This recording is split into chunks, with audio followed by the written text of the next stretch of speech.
The sun had just dipped below the quiet houses of the suburban town, and a soft chill hung in the air. The streets were empty, except for the occasional car passing by, and the warm glow from porch lights made the night feel calm. But inside the small police station at the end of Maple Street, the stillness was about to be broken.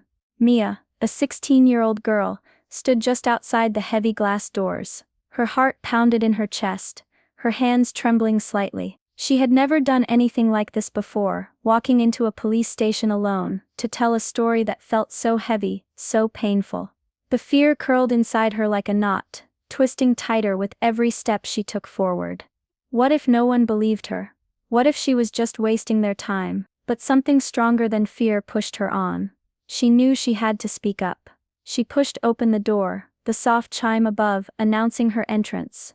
The room was quiet, except for the hum of a desk fan and the faint tapping of keys from the officer behind the counter. Officer Grady looked up, a middle-aged man with a tired face and eyes that didn't quite meet hers. He gave a short nod but didn't smile. "Can I help you?" His voice was flat, almost bored. Mia swallowed hard and took a deep breath, steadying herself. This was the moment she'd been dreading, yet she knew it was the only way to make sure what happened to her didn't get ignored. She straightened her back and found the courage to speak. But even before she could say a word, Officer Grady's eyes narrowed slightly, as if already judging her story before hearing it. Mia's voice was soft at first, barely louder than a whisper as she began to explain. "I was walking home from school yesterday. It was late, almost dark. A boy from my neighborhood, he grabbed me." Her hands clenched into fists to stop them from shaking. "He pushed me against the fence, and he didn't let go until I screamed." Officer Grady leaned back in his chair, folding his arms with a smirk playing on his lips. Before she could finish, he interrupted with a quiet, almost mocking laugh. "Are you sure you're not just exaggerating? Or maybe, you misunderstood the situation." Mia froze for a moment. The hope she'd felt coming here, that someone would listen and believe her, was starting to crumble like dry leaves beneath her feet. Her throat tightened, and the room felt colder. She looked at Officer Grady, searching for even a flicker of kindness or concern, but his face was unreadable, cold. He was looking at her like she was a troublemaker, or worse, a liar. She tried to explain again, her voice trembling. "No, I'm not making it up. I want to report it, please." But the officer leaned forward now, his tone sharper. "Look, kid, these things happen all the time. Maybe you overreacted. Maybe he didn't mean to hurt you. You sure you weren't just being sensitive?" Mia's hands began to shake, and the tears she had been holding back threatened to fall. She felt invisible, as if her pain didn't matter. The weight of being doubted crushed her chest. For a moment, she thought about leaving. Maybe it was easier to stay silent. Maybe no one would ever believe her anyway. But then memories flashed through her mind. The tight grip of that boy's hands, the fear in her own eyes, the shame she tried to hide from her friends and family. She remembered her mother's gentle voice telling her to be brave, and her own promise to herself that she wouldn't let fear win. With a deep breath, she steadied her voice as best she could. "Please, I need you to take this seriously. This happened, and I want it on record." Even as she spoke, her voice cracked, and she wiped a tear quickly away. She felt small, scared and humiliated, but she forced herself to stay. Officer Grady looked at her again, a flicker of annoyance crossing his face. "All right, kid, let's see what you've got. But don't expect me to start a witch hunt over something that might just be a misunderstanding."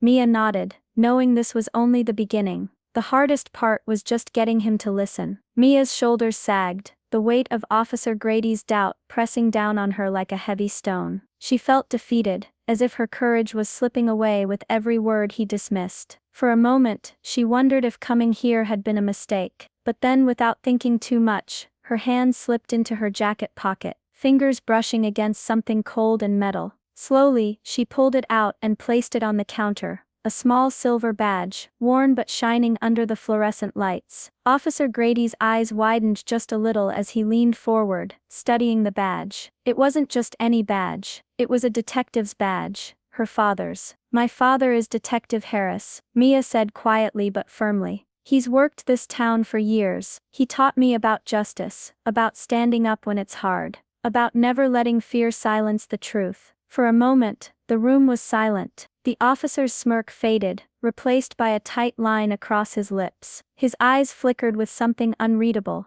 Maybe respect, maybe caution, maybe guilt. Mia held his gaze steadily, feeling the shift in the air around them. The power she thought she lost was back, growing stronger. Officer Grady cleared his throat, glancing at the badge again before looking up at her. "Well," he said, voice lower now, "I guess this changes things." There was a pause, long enough for the tension to stretch between them like a taut wire. Officer Grady tried to smooth over his earlier behavior with a stiff nod. "Sorry if I came off rough, just, sometimes these things can get complicated." But Mia knew better. She had faced more than just doubt tonight. She had faced a man who didn't want to believe her. Now, with her father's badge between them, the tables had turned. "I want to file this report properly," Mia said calmly, her voice steady despite the whirlwind inside her. "This isn't just a story, it's real, and it needs to be taken seriously." Officer Grady nodded, no longer dismissive. "All right, let's do this." As Mia sat down, ready to speak again, she surprised even herself with how strong she felt. The fear hadn't vanished, but it no longer controlled her. This was her moment, to be heard, to be believed, to fight back. Officer Grady pushed his chair back and grabbed a pen. His earlier attitude had shifted,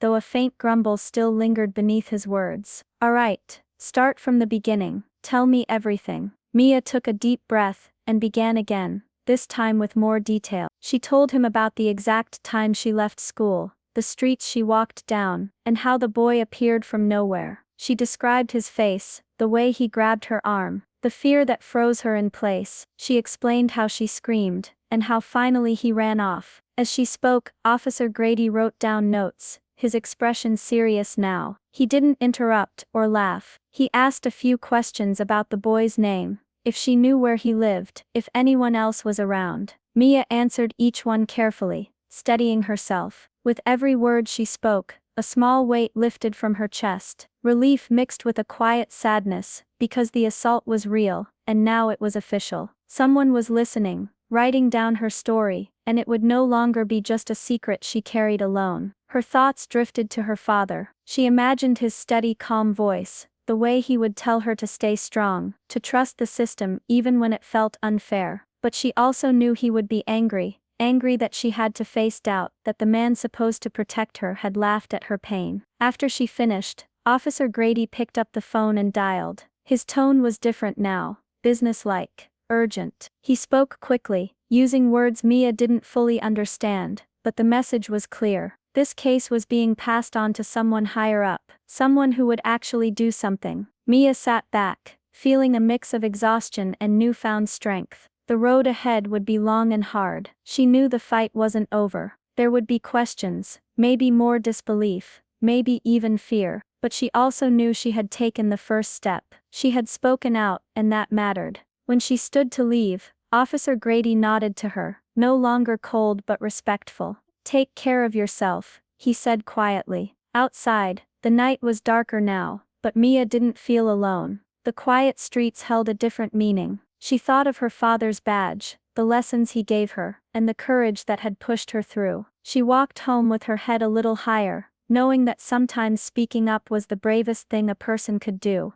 and that having someone who believed in you made all the difference. Many people who try to speak up about what happened to them face doubt. They hear questions instead of comfort. Sometimes, the very people who are supposed to protect them don't believe their truth. Mia's story is not unique. It's a reality that countless survivors live every day. But courage doesn't always come from the loudest voice or the strongest presence. Sometimes, it comes from the quiet moments, the choice to walk into a police station alone, to hold on to hope, even when it feels like no one is listening. Mia's father taught her that standing up for what is right is never easy. It takes strength, patience, and sometimes, unexpected support. That small badge she showed wasn't just a symbol of authority, it was a symbol of trust, protection, and family. For anyone watching this story, remember this: if you have been hurt, your voice matters. Even when it feels like the world turns away, keep speaking. Find your courage, find your people, and never forget that support can come from those who love you,